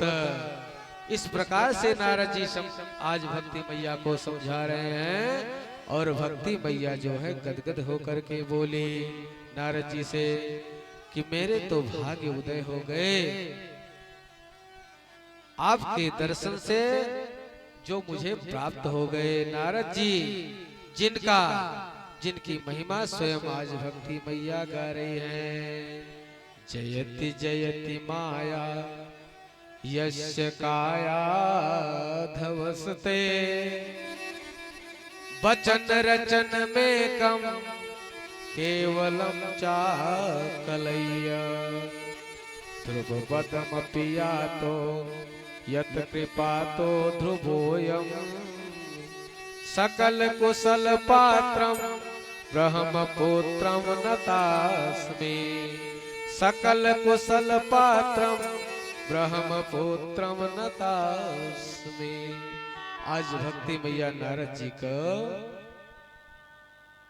कह रही हैं कि आप धन्य हैं, आपके दर्शन मात्र से जीव का कल्याण हो जाता है। अरे ध्रुव जी आपके ही वचन को मान करके 5 वर्ष की अवस्था में भगवत प्राप्ति को भगवान को प्राप्त कर लिए। प्रहलाद जी ने आपके वचन को मान करके खंभे से भगवान को प्रकट कर दिया। तो आपकी महिमा बहुत है। आज जो है भक्ति मैया नारद जी की महिमा को गा रही हैं और नारद जी भी कह रहे हैं कि मैया भगवान कहीं चले नहीं गए हैं, आज भी भक्तों के हृदय में भगवान विराजमान है। इसलिए आपको किसी भी प्रकार की चिंता करने की आवश्यकता नहीं है। श्री कृष्ण चराम भोज स्मर दुखम गमिष्यति।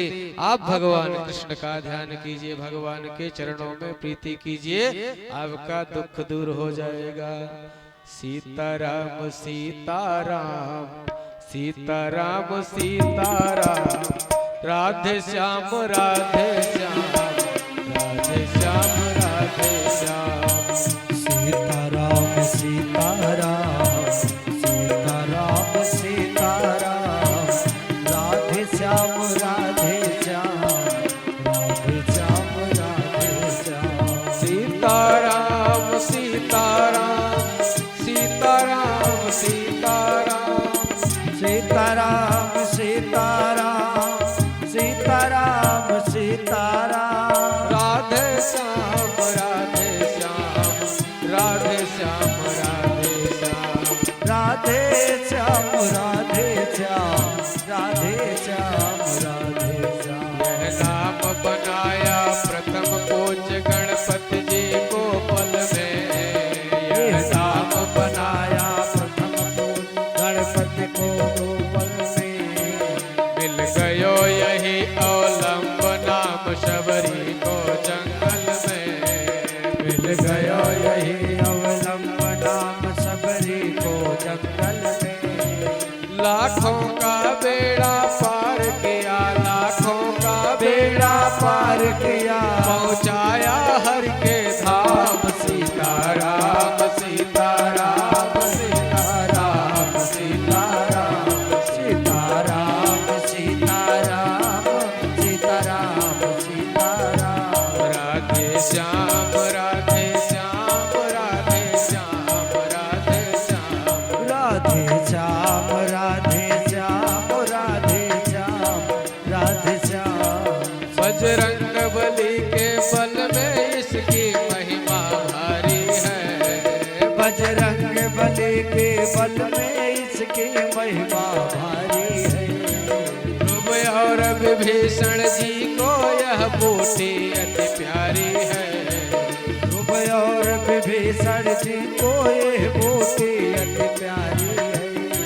प्रहलाद इसी को जपते थे निशिवासर आठों याम। सीताराम सीताराम सीताराम सीताराम, राधे श्याम राधे श्याम, राधे श्याम राधे श्याम।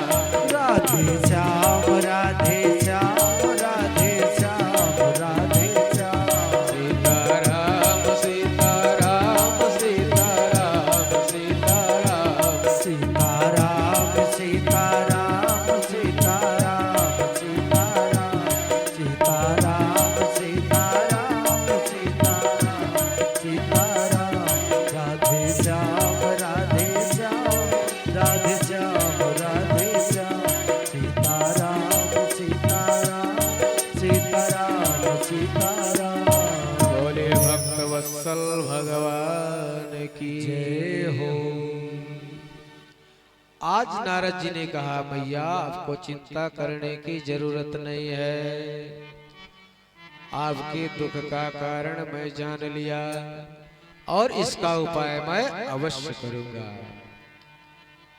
समस्त वेद शास्त्रों को सुनाया नारद जी ने, गीता पाठ सुनाया, ज्ञान वैराग्य को, पर थोड़ी सी चेतना आती है फिर अचेतन हो जाते हैं।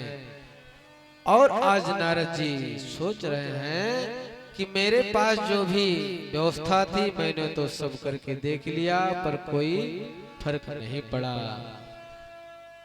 चिंता करने लगे। उसी समय आकाशवाणी हुई और आकाशवाणी ने दिशा निर्देश दिया कि नारद जी सत्कर्म करो, सफलता अवश्य मिलेगी। नारद जी ने पूछा क्या करूं, तो आकाशवाणी ने कहा एतदर्थम तु सत्कर्मम सुर से तुम समाचर। नारद जी सत्कर्म करो, तभी यह ज्ञान वैराग्य स्वस्थ होंगे। वह सत्कर्म कैसा होगा, अब नारद जी सोच रहे हैं यह कोई संत ही समझाएगा। अब नारद जी सोचने लगे कि आकाशवाणी ने भी बात स्पष्ट नहीं कही, उसने तो यही कहा कि सत्कर्म करो, तो और किसी संत का भी नाम नहीं बताया कि अमुक महात्मा के पास चले जाइए, वहां पर आपका उपाय हो जाएगा। तो मैंने तो समस्त उपनिषद गीता पाठ सुना रहा था, यह सत्कर्म नहीं था। यदि यह सत्कर्म नहीं था तो सत्कर्म का स्वरूप कैसा होगा और कौन संत समझाएगा। आज नारद जी संत को ढूंढते ढूंढते चले जा रहे हैं और सोच रहे हैं कोई तो संत मिलेगा। और आज नारद जी को जो भी महात्मा मिलते हैं उनसे पूछते हैं, पर महात्मा लोग सोचते हैं कि जब नारद जैसे संत जो है आज हमसे पूछ रहे हैं, क्योंकि स्वयं देवर्षि नारद, तो उनको कौन समझाए। भाई अगर कोई विद्वान किसी भाई जो बहुत बड़ा विद्वान है, किसी साधारण विद्वान से कोई प्रश्न करे तो क्या बताएगा। आज नारद जी पूछ रहे हैं तो कोई संत तो मौन धारण कर ले रहे हैं, कोई संत जो है बिल्कुल समाधिस्थ हो जा रहे हैं कि ढोंग कर रहे हैं, पूजा कर रहे हैं, कोई जप कर रहे हैं, पर कोई सही उत्तर नहीं दिया। अब ऐसा सोच करके नारद जी जा रहे हैं तो कोई जो है उनको नहीं मिला, सीधा उत्तर दिशा की ओर चले जा रहे हैं।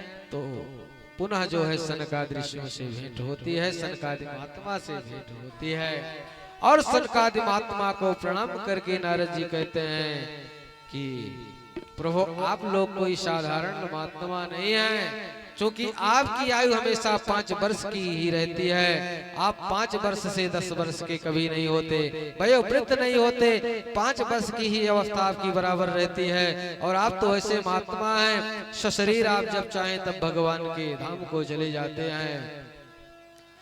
और यहाँ तक कि आप एक बार भगवान के यहाँ गए थे, भगवान नारायण का दर्शन करने के लिए, सो वहां पर द्वारपालों ने आपको मना किया जाने से, तो साहब आपकी भृगुटी माथ टेढ़ी करने से वही द्वारपाल 3 जन्म के लिए पृथ्वी पर आ गए। तो आप ऐसे संत हैं, तो आप जो है ये बताइए कि जो आकाशवाणी ने कहा वो सत्कर्म कौन सा है। आज सनकादि महात्मा कहते हैं कि माम चिंता कुरुदेवर से हर चित्ते समावहा उपायम सुख साध्योप्य वर्तते पूर्व एव ही। सनकादियों ने कहा कि नारद जी जो सत्कर्म करने के लिए आकाशवाणी ने कहा था वो कोई और नहीं बल्कि श्रीमद् भागवतालापः सतगीत सुकादिभी, कुछ और नहीं, भागवत जी की कथा है। और वो जो है आप वही भागवत जी की कथा को सुनाएंगे तो ज्ञान वैराग्य पुष्ट हो जाएंगे, चेतन हो जाएंगे, चैतन्य स्वरूप प्राप्त हो जाएंगे। तब नारद जी कहते हैं सनकादि महात्मा से कि आप कहते हैं कि जो है भागवत जी की कथा को सुनाइए, तो ये बताइए, हम तो जानते हैं कि समस्त शास्त्र से ही तो भागवत जी की कथा को, क्योंकि समस्त शास्त्रों का जो सार है वही भागवत जी की कथा है। तो भागवत जी की कथा हमने तो गीता पाठ सुनाया, उपनिषद सुनाया, वेद शास्त्र सब सुना दिए, तो इससे उनको अगर चेतना अवस्था नहीं प्राप्त हुई तो क्या भागवत जी से प्राप्त हो जाएगी। आज सनकादि महात्मा कहते हैं देवर्षि नारद ये बताइए कि कोई आम का फल खाने वाला, आम का फल खाने वाला व्यक्ति सोचे कि अगर आम के वृक्ष को खाएं तो मिठास मिलेगा, तो नहीं मिलेगा। आम के फल में जो मीठापन है, जो माधुर्य रस है, वो वृक्ष में थोड़ी होगा, नहीं होगा। इसलिए जो भागवत जी की कथा है वो समस्त शास्त्रों का सार है। भगवान श्री कृष्ण की वांगमयी प्रतिमूर्ति श्रीमद् भागवत महापुराण है। इसलिए भगवान श्री कृष्ण की श्यामलता जो है भागवत जी की कथा में समाहित हुई है। प्रत्येक श्लोक में भगवान श्याम सुंदर विराजमान है इस भागवत जी की कथा में। और भागवत जी की कथा साधारण कथा नहीं है। किसी व्यक्ति को प्राप्त उसी व्यक्ति को होती है जिसका पुण्य उदय होता है। बाकी तो ये 7 दिन, चूंकि जो प्रयागराज में गंगा जी बह रही हैं, वो बाहर के पापों को तो नष्ट कर सकती हैं, पर अंदर के पाप को नष्ट करने में अगर क्षमता है तो भागवती गंगा में है, जो कि आपके गांव सधारीपुर में आज से भागवती गंगा 7 दिन प्रवाहित होगी। और जो व्यक्ति जिसका भाग्य उदय होगा वो इस कथा में आकर के कथा रूपी मंदाकिनी में अवगाहन करेगा, और नहीं तो जिसका पाप उदय होगा वो जो है ऐसे 7 दिन भागवती गंगा बहती रहेगी, पर वो व्यक्ति आ नहीं पाएगा। इसलिए भगवान की कृपा होती है, तभी भागवत जी की कथा सुनने और सुनाने का शुभ अवसर प्राप्त होता है। आज वही कह रहे हैं सनकादि महात्मा कि नारद जी, अगर कोई आम का फल खाने वाला सोचे कि आम का वृक्ष चबाया जाए तो उसमें माधुर्य रस मिलेगा, तो नहीं मिलेगा, जो कि आम के फल में रस मिलेगा।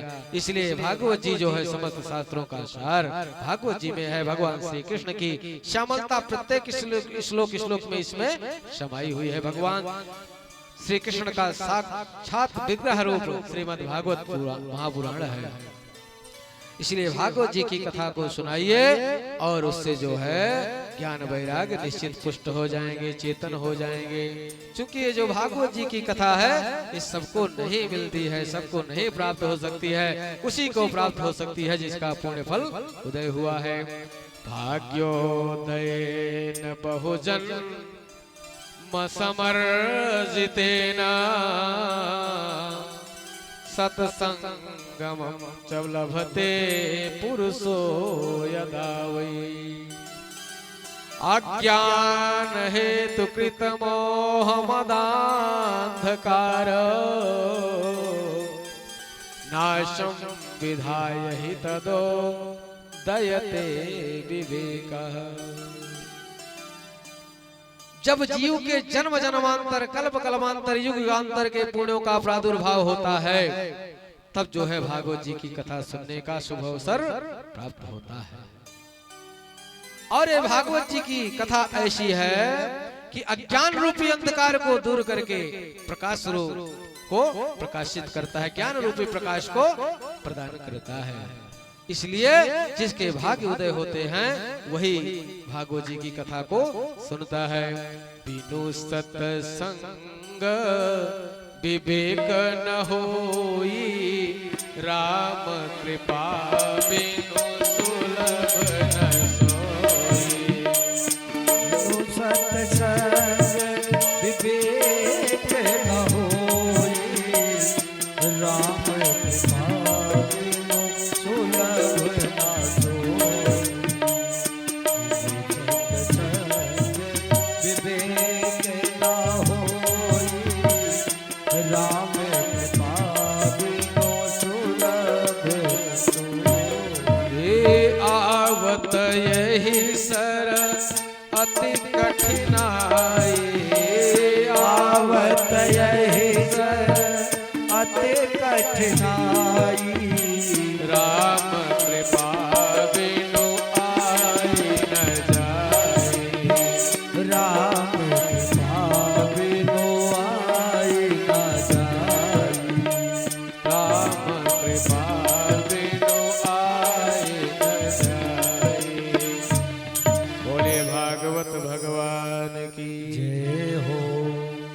नारद जी बोले, महाराज मेरा परम सौभाग्य है कि आप जैसे संतों का मुझे दर्शन प्राप्त हुआ। अब तो आपके ही श्री मुख से भागवत संहिता श्रवण करना चाहता हूँ। सनकादि महात्मा बोले, नारद जी हमें तो एक ही प्यारी जगह लगती है, वो कौन सी है?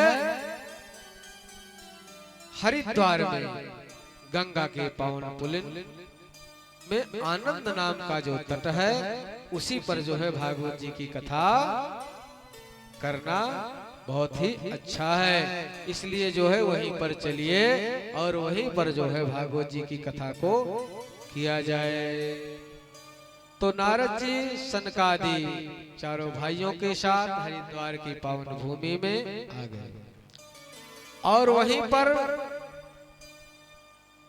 जो गंगा तट की नवकोमल बालू थी उसी को जो है इकट्ठा करके व्यास मंच बना दिए और उसी व्यास मंच पर सनकादि महात्मा विराजमान हो गए और नारद जी को कथा सुनाने लगे। और जब वहां पर सुनाने लगे तो सभी संत महात्मा और ऋषिगण जब सबको पता लगा कि यहाँ पर सनकादि महात्मा कथा को सुना रहे हैं, तो सब लोग आ गए अपनी पत्नियों के साथ, पुत्रों के साथ। भृगुर वशिष्ठ च्यवनश्च गौतमो मेधातिथिर् देवल देवरातो रामस्तथागा धिसुतश्च साकलो मृकण्डपुत्राजित पेपलादः योगेश्वरौ व्यासपराशरौ च छायाशुको ज्वलजन्मोख्या सर्वेप्यमी मुनिगणाः सहसे पुत्र शिष्याः स्वस्त्रीभिरायुरते प्रणयेन युक्तः।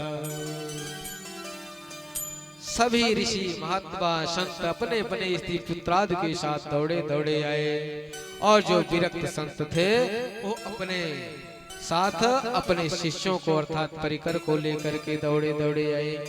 देखते ही देखते गंगा तट जो है ऋषियों से भर गया और कोई जो है शंख बजा रहा है, कोई बीड़ा बजा रहा है, कोई करताल बजा रहा है। जय शब्द नमः शब्द शंख शस्त्र तथैव चा, और जय शब्द से पूरा गंगा तट गूंज उठा। अब उस पावन संतों के मध्य में सनकादियों ने कथा सुनाना प्रारंभ कर दिया। सदा से व्यास श्रीमद्भागवती कथा यस्याः श्रवणमात्रेण हरिश्चित्तं समाश्रये। भागवत जी की कथा सदा सुननी चाहिए, सदा सुननी चाहिए। और इसको श्रवण मात्र करने से हरिश्चित्तम समाश्रयेत, भगवान स्वयं हृदय में आकर के विराजमान हो जाते हैं। इसलिए हरि चिपक जाते हैं आकर के। इसलिए भागवत जी की कथा को सुनना चाहिए।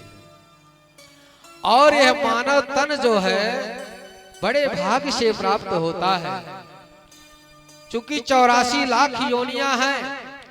84 लाख योनियों में ये जो मानव तन की चाबी है यही जो है बहुत फिट बैठती है, जो कि मोक्ष मार्ग को में जो लगा ताला है उसको खोलने के लिए ये 84 लाख योनियों में जो मानव तन की चाबी है ये बहुत फिट बैठती है।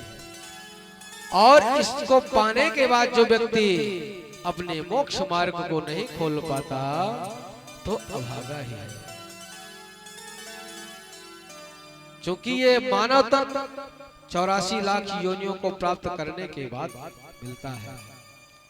बड़े भाग्य नुस्तन पावा, बड़े भाग्य नुस्तन पावा, सुर दुर्लभ सब ग्रंथ ही गावा, सुर दुर्लभ सब ग्रंथ ही गावा। बड़े भाग्य नुस्तन पावा, सुर दुर्लभ सब ग्रंथ ही गावा, सुर दुर्लभ सब ग्रंथ ही गावा। साधन धाम मोक्ष कर द्वारा, साधन धाम मोक्ष कर द्वारा, पाए न जहि पर लोक संवारा, पाए न जहि पर लोक संवारा, पाहि न जहि पर लोक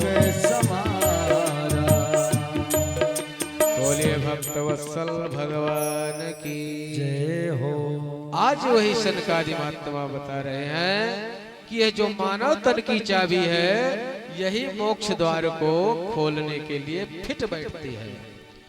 और इस तन की चाबी को पाने के बाद जो व्यक्ति अपने मोक्ष द्वार को नहीं खोल पाता है वो अभागा है, जीते हुए मुर्दे के समान है, वो चांडाल है। ऐसा जो है हम नहीं कह रहे हैं, अपितु स्वर्ग में बैठे देवता लोग भी कह रहे हैं। और शनकादि चारों भाई भागवत की कथा की महिमा मुक्त कंठ से गा ही रहे थे। उसी क्षण एक दिव्य अलौकिक नाम संकीर्तन की ध्वनि सुनाई पड़ी और सबने क्या देखा, वो कौन था जो नाम संकीर्तन कर रहा था कि भक्ति ही सुतौ तौ तरुणो गृहीत्वा प्रेमैक रूपा सहसा विरासीत्। श्री कृष्ण गोविंद हरे मुरारे नाथेति नामा निमुहुर्वदन्ति, नाथेति नामा निमुहुर्वदन्ति। कौन था वो? भक्ति महारानी अपने दोनों पुत्रों के साथ ताता थैया करते हुए नाचती हुई सबके बीच में प्रकट हो गई और झूम झूम करके नाम संकीर्तन करने लगी, भागवत भजन करने लगी, नाम संकीर्तन करने लगी। आज भक्ति मैया अपने दोनों पुत्रों के साथ ताता थैया करके नाच रहे हैं। और संतन के संग लागी रे तेरी अच्छी बनेगी। सब लोग आइए। संतन के संग लागी रे तेरी अच्छी बनेगी। संतन के संग लागी रे तेरी अच्छी बनेगी। संतन के संग लाग रे तेरी अच्छी बनेगी। संतन के संग लाग रे तेरी अच्छी बनेगी। अच्छी बनेगी तेरी बिगड़ी बनेगी। सभी लोग गाइए। अच्छी बनेगी तेरी बिगड़ी बनेगी। संतन के संग लाग रे तेरी अच्छी बनेगी। संतन के संग लाग रे तेरी अच्छी बनेगी।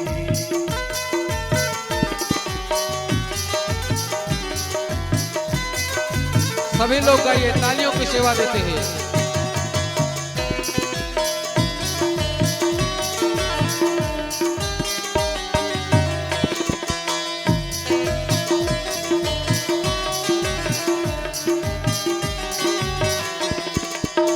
संतन संग कर पुण्य कमाई। संतन संग कर पुण्य कमाई।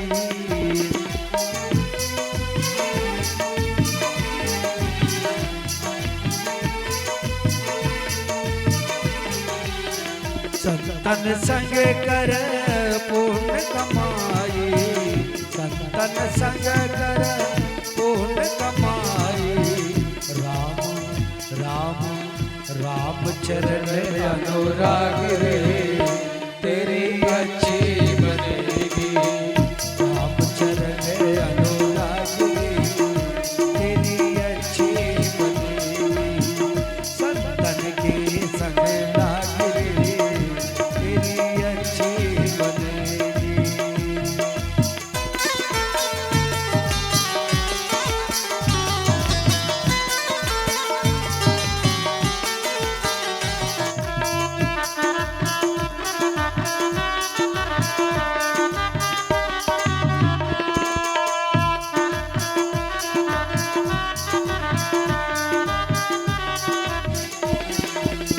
ध्रुव जी की बन गई, ध्रुव जी की बन गई, प्रहलाद हूँ की बन गई। ध्रुव जी की बन गई, प्रहलाद हूँ की बन गई।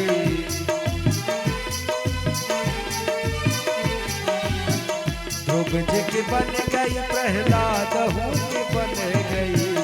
हरि हरि हरि सुमिरन में लागरी तेरी अच्छी बनेगी।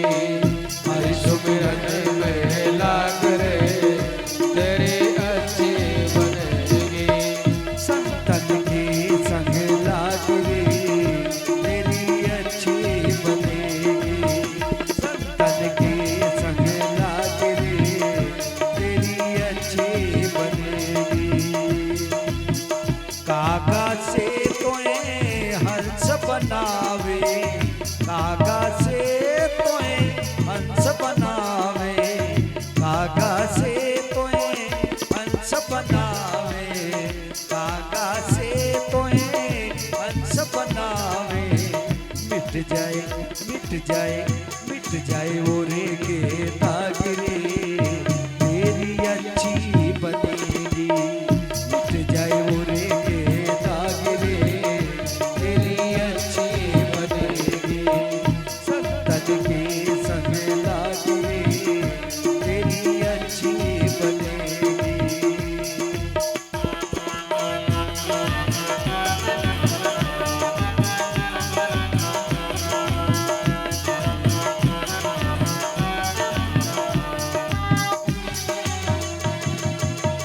मोहन सामे बहुत दिन सोया, मोहन सामे बहुत दिन सोया, बहुत दिन सोया, बहुत दिन सोया, बहुत दिन सोया, बहुत दिन सोया।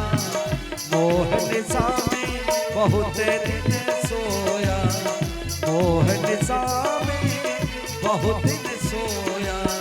जाग जाग जाग सके तो जाग रे तेरी अच्छी बनेगी। संतन के संग लाग रे तेरी अच्छी बनेगी। संतन के संग लाग रे तेरी अच्छी बनेगी।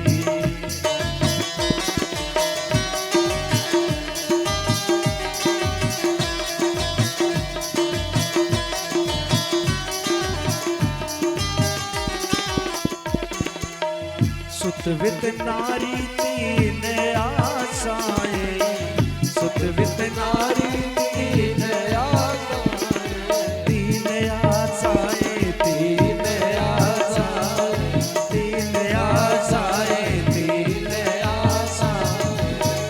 सुतवित नारी तीन आशाएं, सुतवित नारी तीन आशाएं। त्याग त्याग त्याग सके तो त्याग रे तेरी अच्छी बनेगी। त्याग सके तो त्याग रे तेरी अच्छी बनेगी। संतन के संग लाग रे तेरी अच्छी बनेगी। संतन के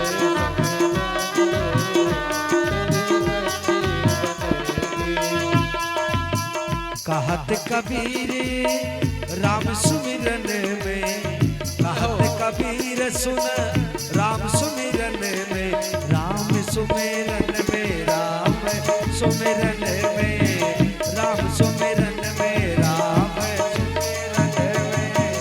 कहत कबीर सुन राम सुमिरन में, कहत कबीर सुन राम सुमिरन में। अरे पाग सके तो पाग रे तेरी अच्छी बनेगी। पाग सके तो पाग रे तेरी अच्छी बनेगी। संतन के संग लाग रे तेरी अच्छी बनेगी। संतन के संग लाग रे तेरी अच्छी बनेगी। तेरी अच्छी बनेगी, तेरी अच्छी बनेगी। बोलिए भागवत भगवान की जय हो। आज भक्ति मैया ताता थैया करते हुए अपने दोनों पुत्र के साथ विराजमान हो गए और समस्त श्रोता समुदाय के बीच में आ गए। अब भक्ति मैया श्रोता समुदाय से पूछती हैं कि मैं कहां पर बैठूं, कहीं पर स्थान दिखाई नहीं दे रहा है। सनकादि महात्मा कहते हैं कि देवी जी, आप जितने भी यहाँ भक्त समूह बैठा हुआ है, सबके हृदय भवन में आप जाकर के विराजमान हो जाइए। और जिसके हृदय भवन में भक्ति मैया विराजमान हो जाती हैं, तो वहां पर तो भगवान स्वयं ही चले जाते हैं, भगवान स्वयं विराजमान हो जाते हैं। वो भगवान का ही निवास हो जाता है। भगवान भागना भी चाहे तो भाग नहीं पाते हैं, क्योंकि भक्ति मैया के पीछे भगवान स्वयं रहते हैं। जहां भक्ति है वहां भगवान अवश्य ही रहते हैं। सकल भुवन मध्य निर्धनास्ते पिधन्या हरिरपि निज लोकम श्री हरेर भक्तिरेका निवसते हृदय साम सर्वथा तो विहाय प्रवसत हृदय साम भक्ति सूत्रोपनबध।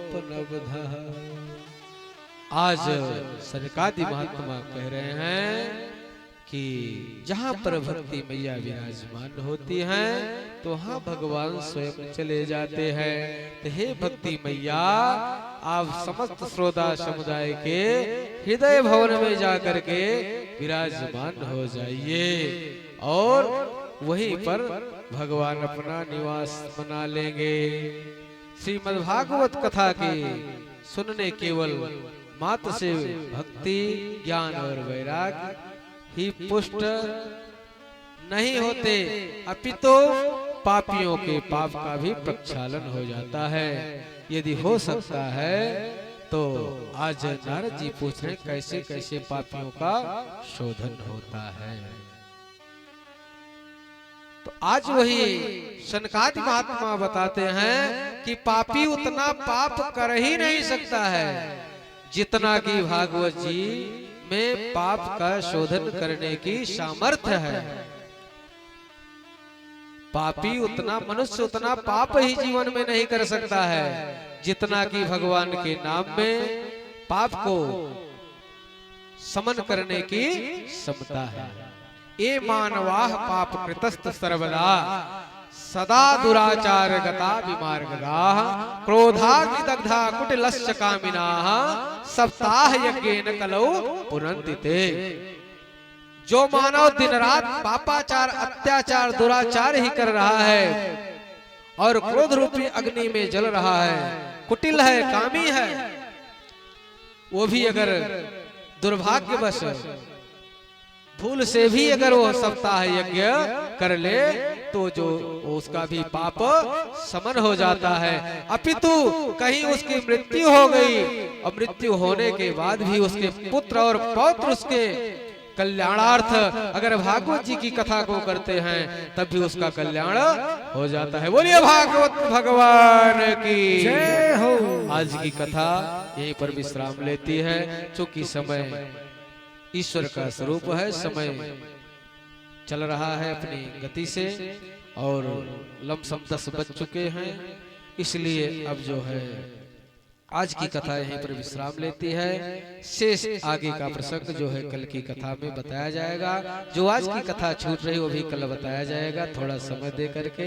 इसलिए कल का जो समय है 6 से 10 का समय है, आप लोग टाइम से आइए और कथा रूपी रस का रसपान कीजिए, अपने जीवन को धन्य बनाइए और पुण्य के भागीदार बनिए।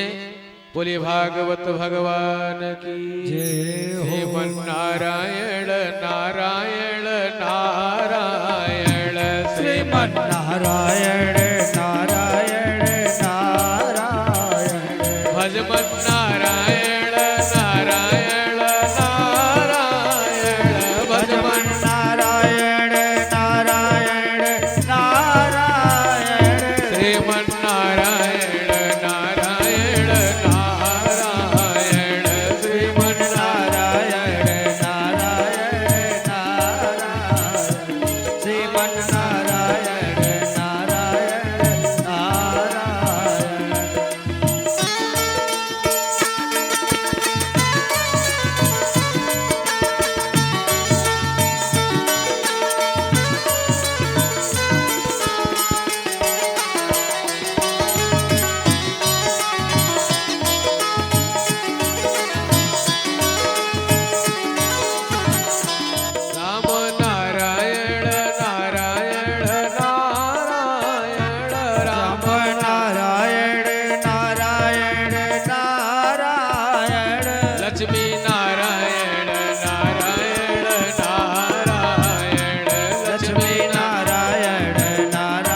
भक्तवत्सल भगवान की जय हो।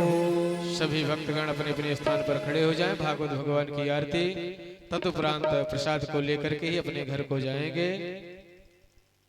हरि ओम इदगुंभभिः प्रजननं मे यशोदश वीरगुं सर्वगणगुं स्वस्तयात्मसनि प्रजासनि पशुसनि लोकसनि भयसनि अग्निं प्रजां बाहुलां मे करोतान्नां पयोरेतो अस्मासुधस्स।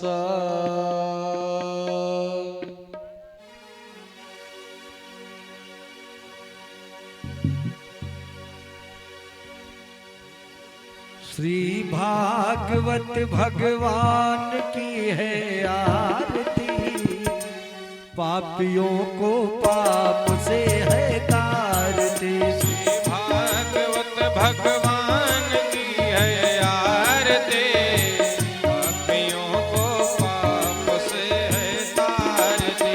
ये अमर ग्रंथ ये मूल पंथ ये पंचम वेद निराला, नौ ज्योति जलाने वाला। ये अमर ग्रंथ ये मुक्ति पंथ ये पंचम वेद निराला, नव ज्योति जगाने वाला। हरि नाम यही हरि धाम यही, हरि नाम यही हरि धाम यही, जग के मंगल की आरती, पापियों को पाप से है तारती। श्री भागवत भगवान की है आरती, पापियों को पाप से है तारती। ये शांति गीत पावन पुनीत, पापों को मिटाने वाला, हरि दर्श कराने वाला। आए शांति गीत पावन पुनीत, पापों को मिटाने वाला, हरि दर्श कराने वाला।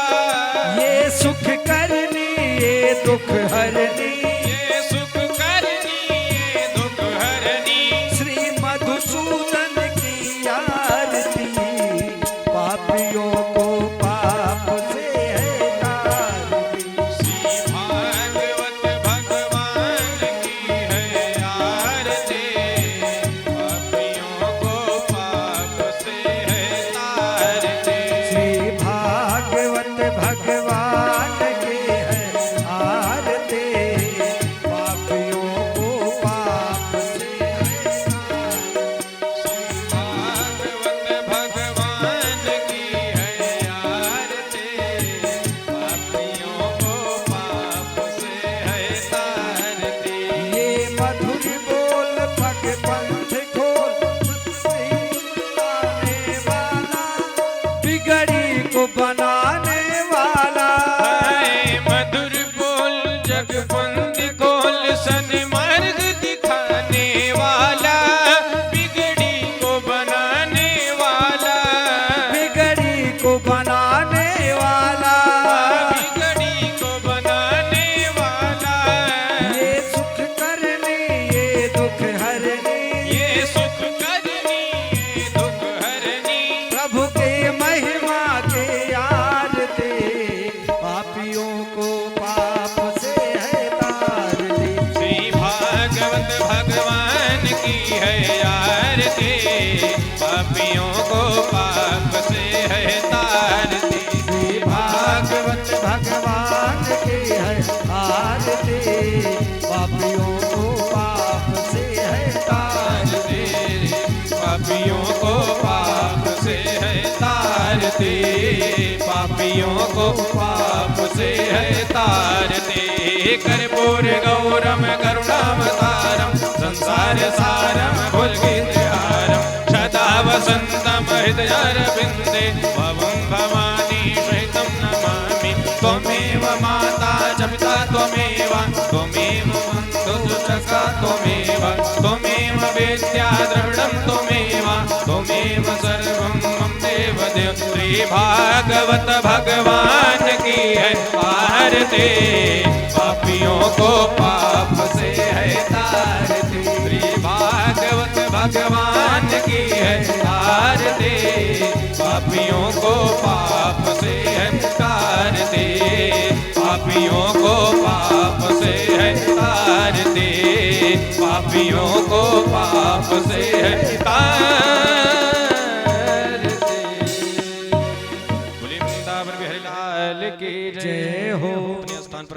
कहिए एक बार। ओम यानि कानि च पापानि जन्मांतरकृतानि च तानि सर्वाणि नश्यन्तु प्रदक्षिणां पदे पदे। आदौ हस्ते अक्षत कृत्वा महामंत्र पुष्पांजलि कुर्यात्। आरती को सामने रख दीजिए, हाथ में अक्षत और पुष्प लेकर के भगवान को पुष्पांजलि अर्पित कीजिए। ओम यज्ञेन यज्ञमय जंतरेवास्तानि धर्माणि प्रथमान्यासन्नते नाकं महिमानः सचन्द्रे पूर्वे साध्याः सन्ति देवा।